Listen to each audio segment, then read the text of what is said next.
Hi guys, welcome back to my new blog. আসসালামু আলাইকুম, আমি ইকবাল হোসেন। চলে আসলাম দার্জিলিংয়ে। খোলা আকাশের নিচে চারিদিকে সবুজ আর সবুজ। সবুজ মানে বুঝতে পারছেন না, চায়ের বাগান আর কুয়াশায় ভরপুর। মনে হচ্ছে আমাদেরকে চাদর দিয়ে ঘিরে নিয়েছে। আর আমি স্টাইল করতে শুরু করে দিলাম। দার্জিলিংয়ে এসছি, একটু পোজ না মারলে হয়। ওই যে হাত দুটোকে লম্বা করে দিলাম, আর দিদিভাই একটু মিসকে মিসকে হাসছে।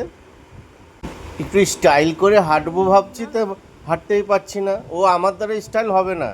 আর নিচের দিকে তাকায়, ওরে বাপ রে বাপ, অনেক নিচু। পড়ে গেলে একটা ডায়লগ আছে না, ইন দ্য ভোগ অফ মা, যা চলে যাবো অপরে। আরে ভাই, খুব হয়েছে খুব হয়েছে, আর শাহরুখ খানের পোজ মারতে হবে না, এমনিতে তো পারছিস না। আবার ও বাবা, ওইদিকে আবার ডাকছে, দেখো ডাকতে ভালোও লাগছে। যেটাই ডাকছি সেটাই ঘুরে আমার কাছে আবার চলে আসছে কয়েকবার।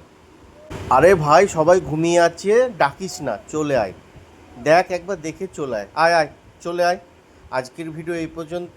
এর ভিডিও আবার দেখা হবে, টাটা।